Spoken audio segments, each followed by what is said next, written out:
Jeremias 29. Vocês se lembram que eu disse semana passada que daria continuidade a esse texto?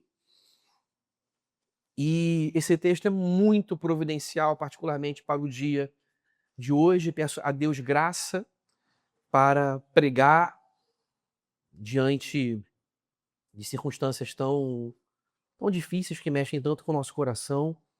Esse ano tem sido um ano de muitos desafios, mas o Senhor tem nos dado graça e tem aperfeiçoado o nosso caráter.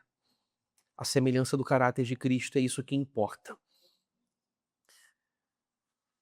A carta de Jeremias aos exilados de Jerusalém, a partir do versículo 4, diz assim: Assim diz o Senhor dos Exércitos, o Deus de Israel, a todos os exilados que eu deportei de Jerusalém para a Babilônia. Construam casas e morem nelas, plantem pomares e comam o seu fruto. Casem, tenham filhos e filhas, escolham esposas para os filhos de vocês e deem as suas filhas em casamento, para que tenham filhos e filhas. Aumentem em número e não diminuam aí na Babilônia. Procurem a paz da cidade para onde eu os deportei e orem por ela ao Senhor, porque na sua paz vocês terão paz.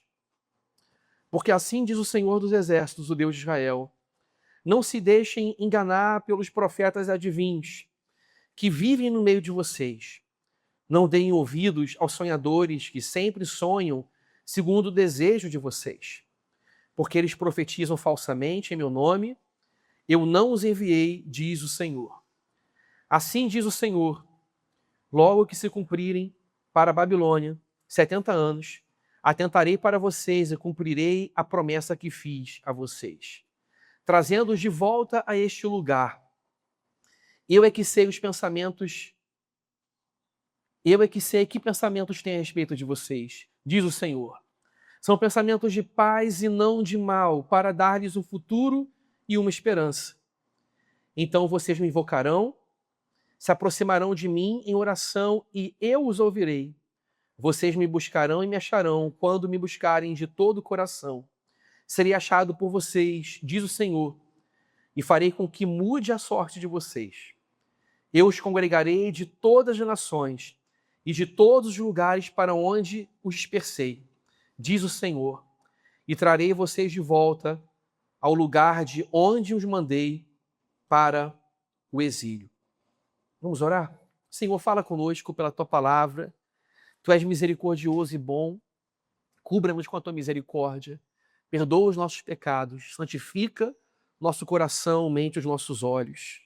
Em nome de Jesus. Amém. Esse texto fala para a trágica realidade existencial e histórica de pessoas que vivem presas no exílio.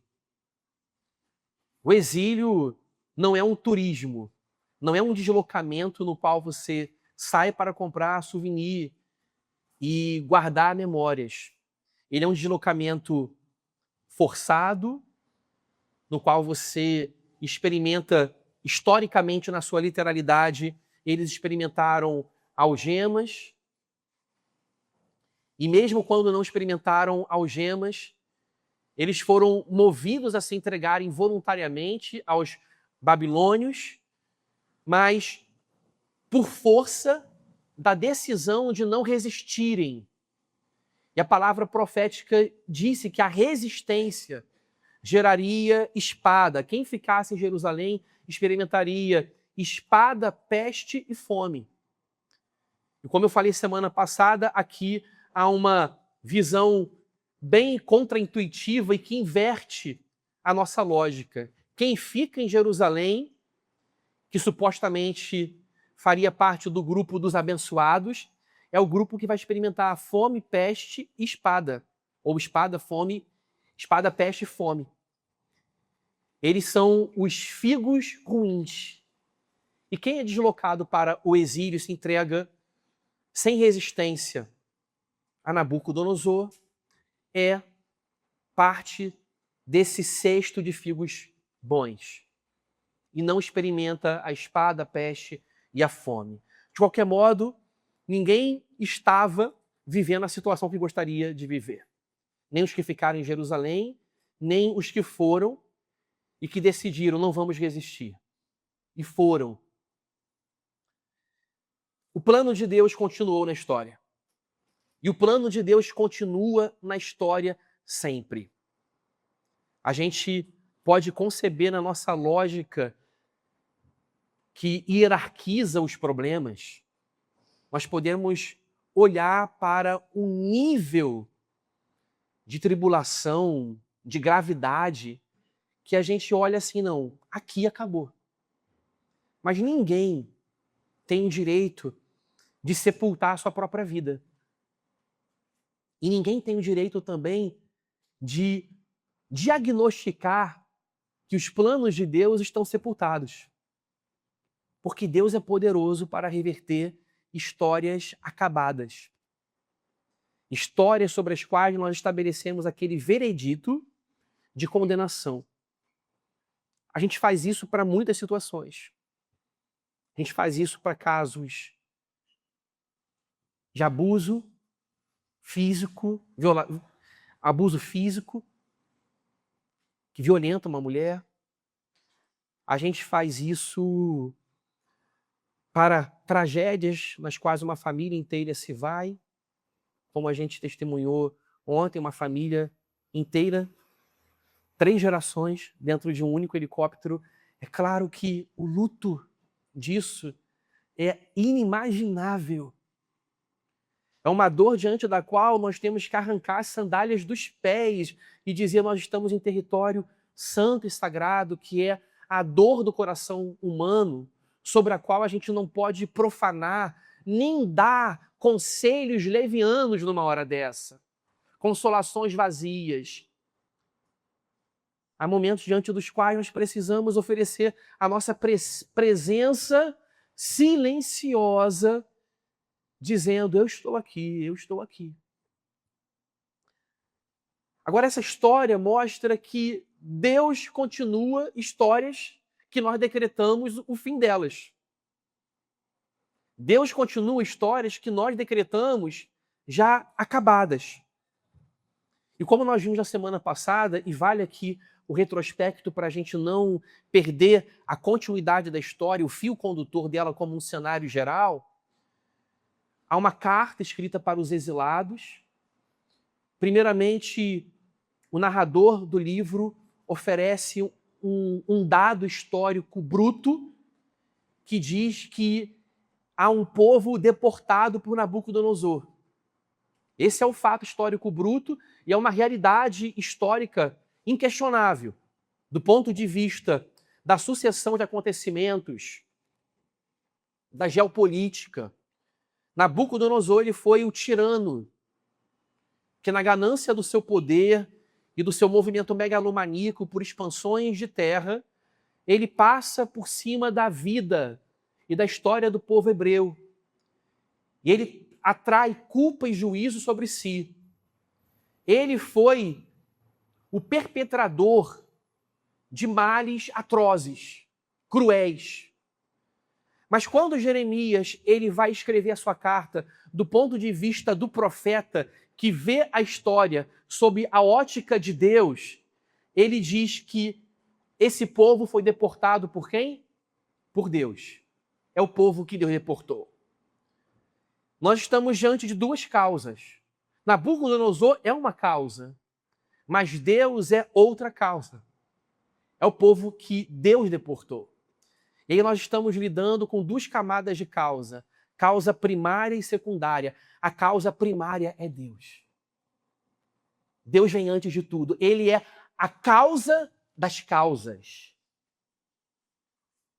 Tudo acontece corandel, diante de Deus. Tudo acontece sob o trono de Deus. O trono de Deus é o epicentro do universo. Quando vocês olharem para qualquer tragédia, olhem para a tragédia, mas levantem os olhos e vejam o trono de Deus como o epicentro do universo. Há um livro escrito por dentro e por fora, nas mãos direita do Senhor. É o livro da história. E aí no exílio, onde o decreto é a vida acabou, a ordem é construam casas, morem nelas. Plantem pomares e saboreiem os seus frutos. Tenham filhos. Os filhos vão crescer. Vocês vão procurar esposas para os seus filhos. Vão dar seus filhos em casamento. Continuem a vida. Vejam a lógica de uma espiritualidade extraordinariamente simples. Guardem isso. É uma espiritualidade extraordinariamente simples. É a liturgia do ordinário. E o ordinário pode ser extraordinariamente simples. A ordem do profeta é: tenham casas, morem nelas, estabeleçam laços significativos, façam as suas famílias. Vocês vão precisar de fonte de renda e subsistência. As atividades laborais de vocês não pararam.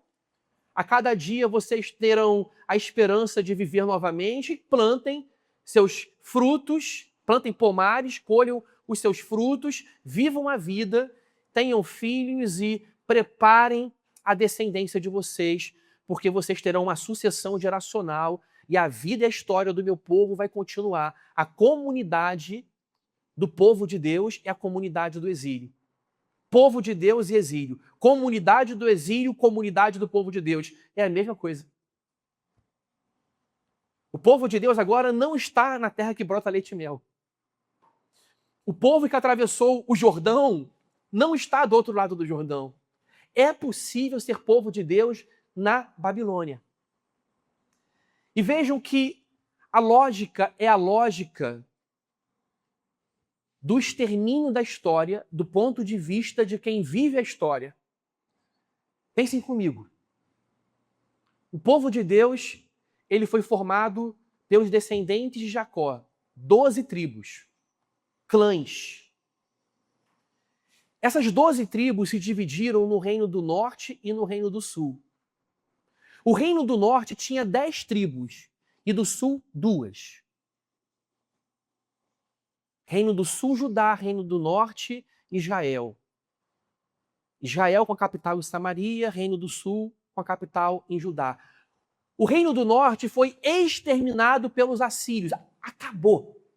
10 tribos foram embora, das quais vieram pela miscigenação e pelo sincretismo religioso os samaritanos.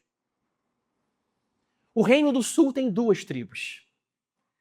E agora o Reino do Sul, que tem 2 tribos, chamado de Judá, está dividido entre um povo remanescente que permanece em Jerusalém, que na sucessão de deportações e exílios tem uma sobra muito pequena, apenas dos mais pobres entre os mais pobres, para serem lavradores e vinhateiros, para a terra não ficar inóspita. É o que vai sobrar em Jerusalém. E os deportados que vão para o exílio vão continuar a história do povo de Deus. Dessa sobra surge a palavra remanescente, que é a ideia de sobra. É a ideia do que sobrou, do que restou. Mas poderia ser como o Reino do Norte, não poderia? Se 10 tribos acabaram, por que 2 não acabariam? Por que 2 não acabariam? Tantos povos não foram fulminados na história? Quantos genocídios não se levantaram na história para exterminar povos por causa de racismo, de eugenismo, por causa de filosofias e ideologias satânicas. Satânicas. Porque isso não é nem carnal, é satânico. E aqui está um plano satânico para destruir o povo de Deus, o povo hebreu. Vocês acham que não tem planos satânicos hoje para destruir a igreja de Jesus? Por que não teria? Se a igreja continua sendo igreja, povo de Deus, a comunidade da aliança, bem-aventurados são os perseguidos. Isso não é ponto fora da curva, é marca da igreja. Então, o povo, para não se deparar com uma realidade trágica de extermínio, o povo ele escora a sua esperança na mentira dos falsos profetas. Se você tem de um lado a palavra de Deus que diz, olha, ir para a Babilônia é ser o cesto dos figos bons, ficar é ser figo ruim. Falso profeta não fala isso. O profeta de Deus fala, essa junta, esse jugo de boi sobre as costas que eu carrego, mostra vocês carregando o jugo e o peso da Babilônia. O profeta de Deus fala isso. Falsos profetas saíram de Jerusalém e foram até a Babilônia. Fizeram parte da comunidade dos exilados e continuaram pregando mentiras. Um deles disse que o exílio duraria apenas 2 anos. E o povo de Deus se apegou aos falsos ensinos dos falsos profetas. E até hoje, para nós não encararmos uma realidade nua e crua de dor, até hoje as pessoas se entregam a falsos profetas. O que é uma mensagem que diz, pare de sofrer? O que é uma mensagem que promete bênçãos materializadas numa métrica de sucesso segundo esse mundo, se você der quantias exorbitantes? Falsos profetas. Mentiras. Mentiras em nome de Deus. Campanhas que pegam elementos de Israel, do Jordão, água do Rio Jordão, óleo ungido, propriedades supostamente mágicas que vão trazer cura e a resolução de todos os problemas, falsos profetas. Não se deixe levar por mentiras dos falsos profetas. Não se deixe ser convencido por declarações que massageiam o ego, que dizem o que você quer ouvir, o que eu quero ouvir. A palavra de Deus não diz o que nós queremos ouvir, fala o plano de Deus. E um plano que não promete ser indolor, que não promete ser fácil, mas que exige cruz, renúncia, obediência, submissão, comprometimento com a lei de Deus, com a aliança, fé em Jesus Cristo, como o autor e consumador da fé que Ele mesmo nos deu. O versículo 8 diz, porque assim diz o Senhor dos Exércitos, o Deus de Israel, não se deixe enganar pelos profetas adivinhos que vivem no meio de vocês. Vivem no meio de vocês. Onde eles estavam? Na Babilônia.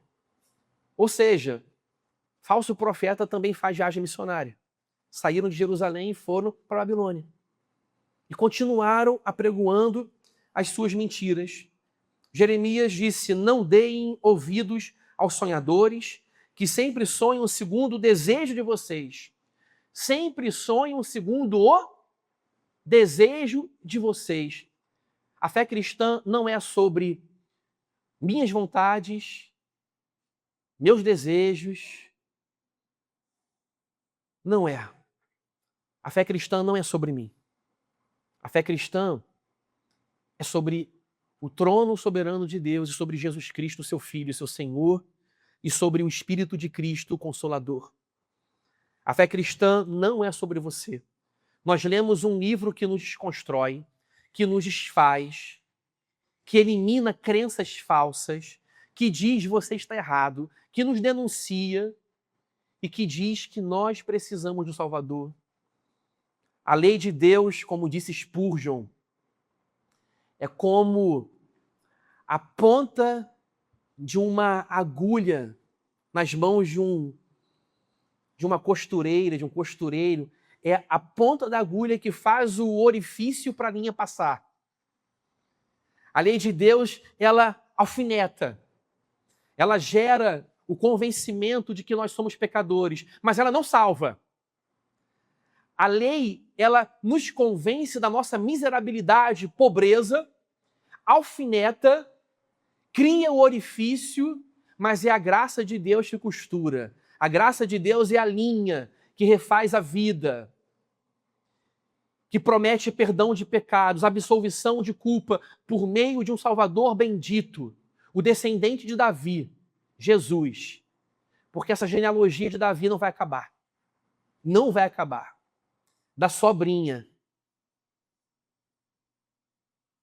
Do final, o Senhor suscita um povo poderoso. Quando a história parece terminar, o Senhor ressignifica a história e diz: dessa sobrinha virá o eterno Filho de Deus. O descendente de Davi, aquele cujo trono é eterno. E a história haverá de continuar. O versículo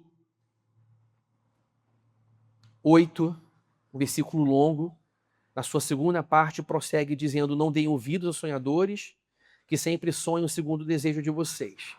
E o versículo 9 diz: porque eles profetizam falsamente em meu nome. Eu não os enviei, diz o Senhor.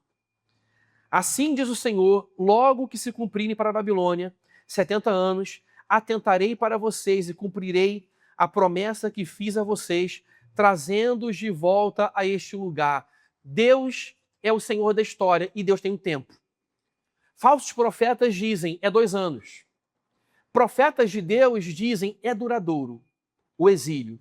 E diz Jeremias, é 70 anos. Mas o que é marcante nesse texto não é a durabilidade de anos, 70 anos em si. Poderia ser menos ou mais. Isso é variável e depende do insondável caminho de Deus para cada situação da história. Mas o que é um princípio absoluto aqui é a fixação do tempo. Deus tem um tempo fixado. Há uma determinação, serão 70 anos. Não é mais nem menos. É o tempo do Senhor. Eu e você já vivemos situações que nós nos esforçamos diligentemente para mudá-las, para encerrar o ciclo da dor, dar um fim precoce àquela dor que nós não gostaríamos que se estendesse. Já se deram conta que, a despeito de todos os nossos esforços, nós não conseguimos mudar? Não conseguimos encerrar aqueles dias? Eu já vivi isso na minha vida. Nada mudava. Aparentemente, do meu ponto de vista, nenhuma porta se abria segundo os desejos do meu coração. Mas quando aquele tempo decretado por Deus se encerrou, porque tudo tem um tempo determinado debaixo do céu, quando aquele tempo se encerrou, de repente parece que as portas se abriram, que tudo se fez novo. Uma fluidez de bênção começou a ser derramada, e não que as bênçãos de Deus não estivessem presentes antes, estavam, porque Deus me sustentava naquela época. E Deus sustentou a comunidade exilada, mas não do modo que eles gostariam. Mas no exílio, Deus deu casa e disse: more nelas. No exílio, Deus deu um pomar frutífero e disse: comam do seu fruto. Deus deu filhos e disse: vocês terão famílias. Vocês terão netos. É isso ou não é? Tenham filhos, vocês vão casá-los. Eles terão filhos. Isso é o quê? É a bênção de ver os filhos dos filhos no exílio. Então no exílio também tem bênção. Mas ninguém planejou a bênção na Babilônia. Mas Deus é tão maravilhoso que a bênção entra na Babilônia. A bênção não é determinada por um espaço geográfico que nós consideramos sagrado e santo. A bênção de Deus atravessa todos os lugares. E se a bênção de Deus atravessa a Babilônia, a bênção de Deus atravessa tragédias. A bênção de Deus atravessa terremotos. A bênção de Deus atravessa desempregos. Nesses lugares, Deus continua nos sustentando. Mas se Deus disse, é tempo de morar na Babilônia, não serei eu a querer fazer casas e mansões em outros lugares. Eu quero morar no plano de Deus. Eu quero morar dentro da história da redenção, dentro da história da boa criação divina e da maravilhosa redenção divina, e a bênção de Deus atravessa a Babilônia. Você acha que a bênção de Deus está reservada somente aos seus lugares, aos seus planos, às suas ideias? Deus tem ideia melhor. E o modo bíblico de dizer que Deus tem ideia melhor é dizer: os caminhos de Deus não são os nossos. Os caminhos de Deus são elevados. Eles estão muito acima dos céus. São insondáveis e imperscrutáveis. Eu não atravesso Deus de um lado e saio do outro. Eu não chego ao fundo do plano de Deus. Não sou eu que olho para Deus para perscrutá-lo sob as lentes indiscretas da minha curiosidade. É Deus que me sonda, é Deus que sonda você.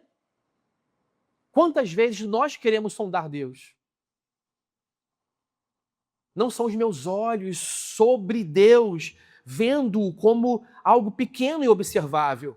São os olhos de Deus sobre mim, pobre pequena criatura, que não sei de nada, que não conheço o futuro, que não sequer imagino que Ele pode derramar bênção no exílio. E Ele me surpreende e diz: eu tenho planos para você. E o texto prossegue no versículo 11, declarando uma das promessas mais maravilhosas de toda a Bíblia. No entanto, o problema é que nós lemos essa promessa dentro de caixinha de promessa. E aí se torna um versículo avulso e solto que nós transformamos em um jargão. Agora, diante de uma narrativa e de uma história, é diferente. A gente não lê uma frase solta dentro de uma narrativa em nenhum romance. Na Bíblia, que é uma história narrativa da redenção predominantemente, 70% da Bíblia é narrativa. São histórias. E mesmo diante de epístolas, as epístolas recuperam histórias de Abraão, de Davi e do povo hebreu. Nós não podemos, diante de narrativas, pegar algo solto. Pegaram o fio da meada? Vocês vão estar no exílio, vão ser abençoados, vão construir casas, os pomares serão frutíferos, vocês terão filhos e netos. O plano fixado é 70 anos, mas a bênção de Deus não está suspensa para o pós-exílio. A bênção de Deus já está no exílio. E aí, diante dessa narrativa que o povo pensa, acabou a nossa história. Vem versículo 11. Eu é que sei que pensamentos tenho a respeito de vós, diz o Senhor. São pensamentos de paz e não de mal, para dar-lhes um futuro e uma esperança. O versículo soa diferente? Soa diferente? Desse jeito? Na caixinha de promessa. É Deus falando para o povo do exílio, na carta de Jeremias, o seguinte: eu é que sei os pensamentos que têm a respeito de vocês. Eu é que sei. Os adivinhadores profetizavam falsamente em nome de Deus. E os falsos profetas, eles falavam segundo o desejo do povo. É o que diz Jeremias. Segundo o desejo de vocês. Aí agora Deus conflita o desejo deles vinculado à falsa profecia ao desejo de Deus vinculado à palavra. A falsa profecia está vinculada ao desejo do povo. A palavra profética está vinculada aos planos de Deus. E Deus diz: eu é que sei que pensamentos têm a respeito de vocês. Esse texto tem uma retórica de ênfase. Porque o texto não fala eu sei. O texto fala eu é que sei. Perceberam a diferença? Se numa interlocução alguém fala para outra pessoa eu é que sei, essa pessoa está reivindicando para si a exclusividade, a posse do saber. Não é que eu sei. Deus ele diz eu é que sei. Não é você, sou eu. Eu é que sei.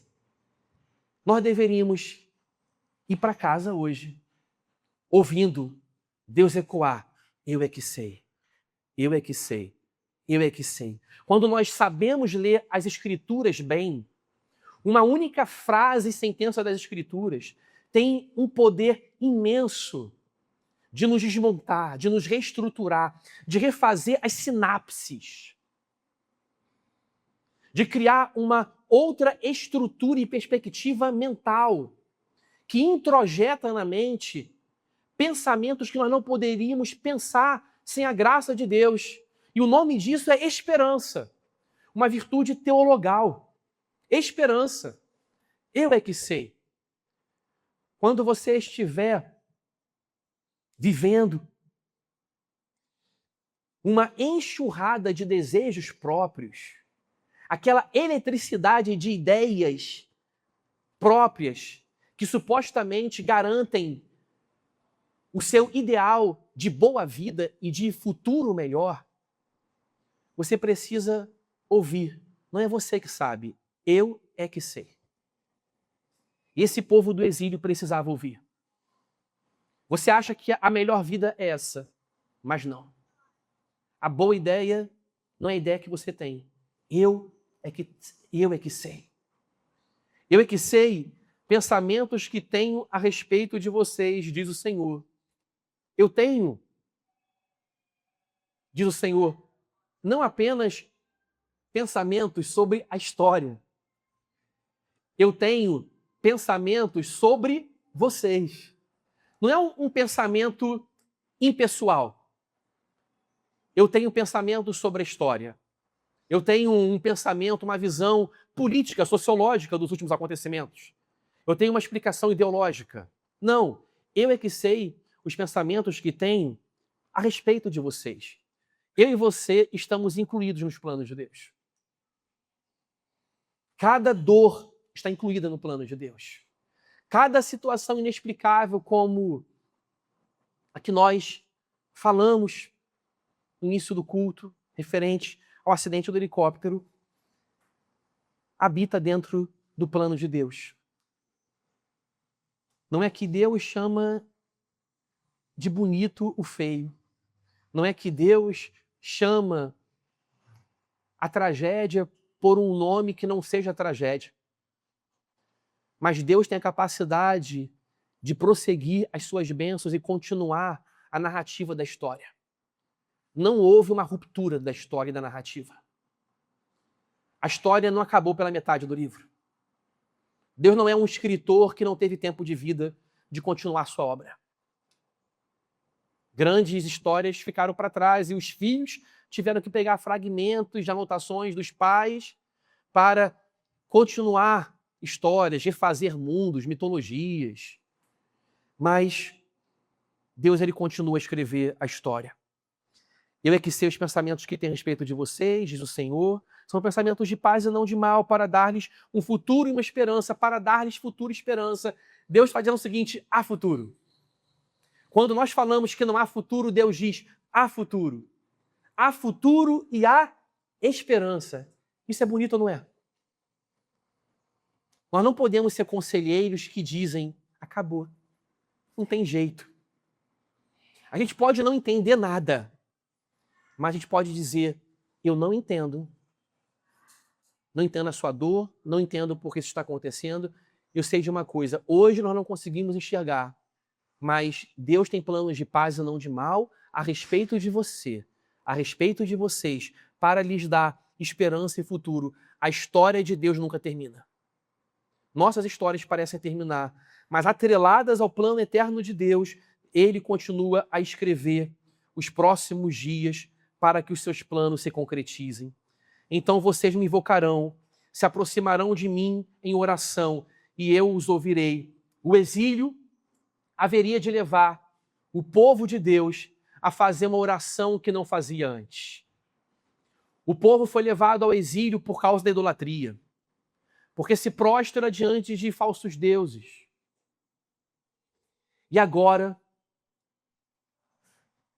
O Senhor está dizendo, vocês vão fazer a oração que vocês não fizeram em Israel, vocês farão na Babilônia. Já ouviram esse versículo? Possivelmente sim, mas fora do contexto. Então vocês me invocarão, se aproximarão de mim em oração e eu os ouvirei. Vocês me buscarão e me acharão quando me buscarem de todo o coração. É a palavra divina para o povo exilado. Vocês me invocarão e me acharão. É a palavra da reciprocidade. Não se trata só de dizer vocês me invocarão. Ponto final. Não. Vocês me invocarão e me acharão. Eu me farei visível, achado, encontrado por vocês. Vocês me acharão quando me buscarem de todo o coração. Nós somos o tipo de gente que precisa de dor e sofrimento para buscar a Deus com mais intensidade. Não estou dizendo que será sempre assim, que a dor e o sofrimento terão uma regularidade do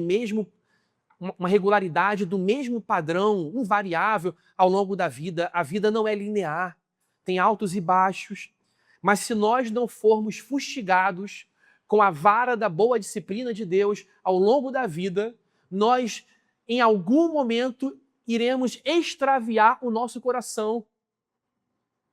Esses momentos dobram os nossos joelhos, produzem uma sinceridade no nosso coração que nós não somos capazes de criar com os nossos lampejos de sabedoria. Vocês me buscarão e me acharão quando me buscarem de todo coração. Serei achado por vocês, diz o Senhor, e farei com que mude a sorte de vocês. Eu os congregarei de todas as nações e de todos os lugares para onde os dispersei, diz o Senhor, e trarei vocês de volta ao lugar de onde os mandei para o exílio. Trarei vocês de volta do lugar para onde eu os mandei. O exílio vai acabar. Aquele exílio durou 70 anos, mas há um exílio maior e amplo que é uma boa alusão ao mundo que nós vivemos. O apóstolo Paulo, no capítulo 8 de Romanos, ele chama esse mundo de cativeiro da corrupção. Um cativeiro é um exílio. A Bíblia usa e se apropria dessa linguagem do exílio para mostrar não simplesmente um acontecimento histórico, mas uma experiência cristã de longo prazo que aguarda pela esperança o encerramento da era presente para a inauguração de novos céus e nova terra. Nós vivemos o já. O Senhor já veio, o reino de Deus, ele já veio em alguma medida. Mas também aguardamos o ainda não. O reino de Deus ainda não veio na plenitude da sua glória, como as águas cobrem o mar. No entanto, um dia o Senhor voltará, fará novos céus e nova terra. Não se trata de andar de cima e andar de baixo. Novos céus e nova terra onde habitam a justiça. O Senhor renovará toda a sua criação. E Romanos 8 diz que os filhos de Deus aguardam esse dia gemendo. Romanos 8 fala de um tríplice gemido. Diz que os filhos de Deus gemem. A criação geme. E o Espírito Santo geme. E um dia, quando o Senhor retornar para acabar com o exílio, os filhos de Deus serão libertos. Porque a perspectiva de Romanos 8, ao falar do encerramento do exílio, é que a criação que geme aguarda a libertação dos filhos de Deus. Até a criação aguarda o nosso dia. Porque a criação está devastada por causa de nós. Os céus que proclamam a glória de Deus estão poluídos por causa de nós. A criação geme e aguarda a libertação dos filhos de Deus. O que Paulo está dizendo é o seguinte: quando os filhos de Deus forem redimidos, a criação vai dizer, ela vai arfar de suspiro, de alívio. Finalmente chegou o dia. E nesse ínterim da história, o Espírito Santo geme com gemidos inexprimíveis enquanto nós oramos, aguardando o dia da redenção final. O exílio vai acabar. Aquele exílio da Babilônia é uma maquete. É um arquétipo, é uma sombra do grande exílio que um dia vai acabar. Porque Jesus vai voltar e fará novos céus e nova terra. Enquanto isso, nós aguardamos com esperança, ouvindo: eu é que sei os planos que tenho para vocês. Enquanto isso, nós ouvimos Deus falar planos de paz e não de mal para trazer esperança e futuro. O cristão, ele não é vencido pelo desespero, ele triunfa sobre o cinismo e a dor. E ele diz: eu posso esperar contra a esperança e eu posso ver futuro onde ninguém vê, onde todos dizem acabou e decretaram o fim da história. O cristão diz: o Senhor tem bênçãos até na Babilônia e um dia a Babilônia vai acabar. O Senhor voltará, o exílio será desmontado, a criação vai suspirar e vai dizer: acabou. E nós habitaremos com o Senhor em novos céus e nova terra, onde habitam a justiça. Deus seja louvado, engrandecido em toda a nossa tribulação e dor. Não é nada sobre nós, é tudo sobre Jesus. Os adivinhos dizem: é tudo sobre vocês, porque profetizam segundo os nossos desejos e sonhos. A profecia diz: é tudo sobre Deus. É Deus que tem caminhos na história que nós não conseguimos enxergar.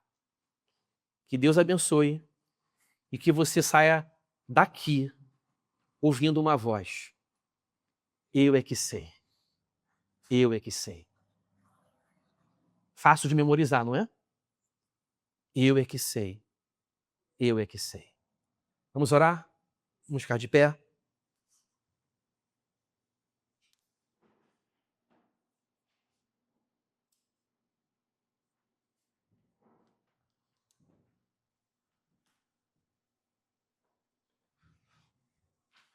Vamos orar ao Senhor, o nosso Deus.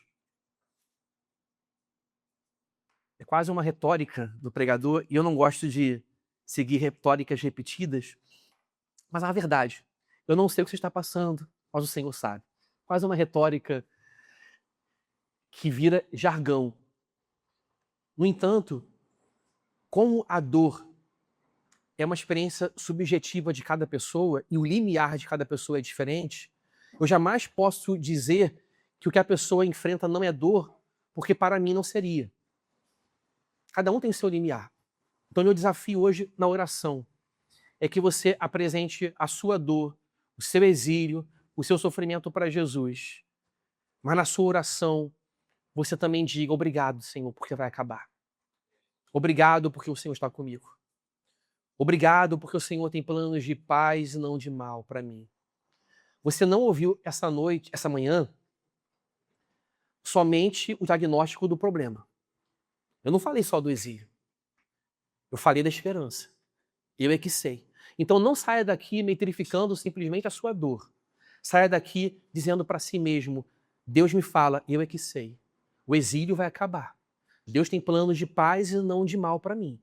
Deus tem esperança e futuro. Saia daqui com a palavra de Deus que consola corações. Vamos orar? Coloque-se diante do Senhor nessa hora. Senhor Deus, como é bom saber que a história não acabou. Nós já estabelecemos esse veredito sobre nós mesmos e sobre a história dos outros. Nós já fizemos isso. Mas que direito nós temos de sepultar histórias? E que direito nós temos, sobretudo, de sepultar o plano de Deus na história, que diz: a minha bênção habita em qualquer lugar. Aqui é lugar para se morar. Para você não é, mas é lugar para se morar. Aqui é lugar para viver, aqui é lugar para ter vida. Senhor, faça o teu povo ouvir o encorajamento do Espírito Santo que diz: Viva para a glória de Deus onde você estiver. More, plante pomares, faça a sua família florescer. Alegre-se com o fato de que você pode viver para ver a bênção do Senhor, prosseguindo de geração em geração. Senhor Deus, obrigado porque quando as nossas circunstâncias dizem acabou, o Senhor tem um outro vocabulário. E o vocabulário do Senhor tem a palavra esperança e a palavra futuro. Eu tenho para vocês esperança e futuro. Não acabou. Eu tenho planos de paz e não de mal. Não ousem pensar que o mal é o meu plano para vocês. Obrigado, Senhor, porque o Senhor recolhe nossa dor. O Senhor conhece os nossos exílios. Nós que estamos aqui nos recusando a viver. Nós que estamos aqui com os nossos olhos anuviados, sem conseguir enxergar bênção, promessa, futuro e graça. Mas o Senhor diz que a graça para quem crê em Jesus, para quem crê na cruz e na ressurreição, há esperança de novos céus e nova terra. Senhor amado, obrigado. Porque enquanto a gente geme, e a criação geme, o Espírito Santo geme com gemidos inexprimíveis enquanto nós oramos. E Ele nos ensina a orar, porque nós não sabemos orar direito. Não sabemos pedir direito, mas o Espírito Santo, Ele faz a nossa oração subir como um incenso agradável ao Senhor dos céus. Nós não estamos nem orando sozinhos. Até no ato de orar, o Senhor ora com a gente.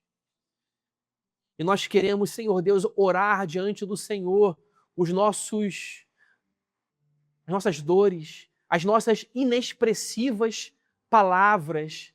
Às vezes nós sabemos orar só falando ai, ó, dói, me salva, me ajuda. Mas o Senhor transforma a mais precária oração em oração poderosa, mediada por Jesus, intercedida pelo Espírito Santo de Deus. Senhor, fala para nós, eu é que sei. Eu é que sei. Reivindica, Senhor Deus, de cada um de nós o direito de saber tudo, de conhecer tudo. Diga para nós, Senhor Deus, que nós não conhecemos nada, que nós não sabemos o que está do outro lado da esquina, Senhor Deus. Mas o que nós sabemos, quando não sabemos detalhes, o que nós sabemos é que o Senhor estará conosco onde nós não conhecemos.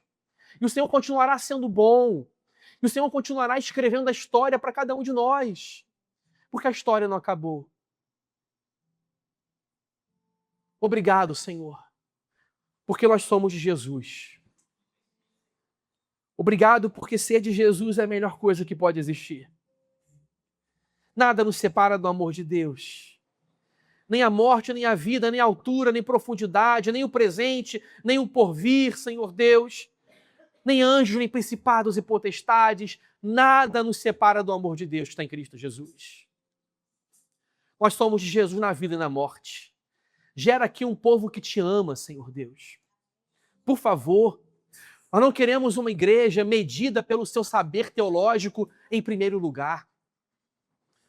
Nós não queremos, Senhor Deus, uma igreja medida pelo saber que tem, mas pela obediência que te oferece. Porque não adianta saber mais e continuar obedecendo precariamente. Não adianta saber mais e obedecer pouco. A grande questão é o que nós obedecemos sobre o que nós conhecemos. Senhor Deus, que nós comecemos desse lugar hoje. Do que cada um ouviu hoje aqui, que a pergunta seja como eu posso obedecer pelo que eu ouvi hoje. Esse é o começo, é agora. É agora. Por isso, Senhor, nós não queremos murmurar. Não queremos reclamar, não queremos pactuar com vozes de mentira dos falsos profetas e do próprio desejo do nosso coração. Nós queremos ouvir a palavra de Deus, a Bíblia. Nós queremos, Senhor Deus, abrir a Bíblia e ler a Bíblia. Em nome de Jesus. Abrindo a Bíblia e dizendo, como Moody disse, eu abro a minha Bíblia e Deus abre a sua boca e fala comigo. Não é ler um livro, é ouvir a palavra de Deus. Essa palavra disse, haja luz, houve luz. Essa palavra cria mundos. E quando nós ouvimos a palavra de Deus cria uma nova história para cada um de nós. Cria, Senhor Deus, uma igreja aqui. Cria um povo missionário. Cria casamentos restaurados. Cria filhos aos pés do Senhor. Cria pessoas, Senhor Deus, que diante da dor não tornam-se cínicas, mas vivem a esperança e a consolação. Cria, Senhor Deus. Cria o que nós não podemos criar. Cria uma nova humanidade. Nós te pedimos, Senhor Deus, na precariedade do que nós podemos falar, te pedimos que o Espírito Santo que geme, com gemidos inexprimíveis, que o Espírito Santo faça essa oração subir aos céus. Cada oração aqui, Senhor, em nome de Jesus, nós não temos o direito de esperar pouco de um Deus que pode fazer muito. É pecado esperar pouco de Deus. Nós esperamos muito do Senhor, porque o Senhor é onipotente, onisciente, onipresente. Em nome de Jesus nós oramos. Amém.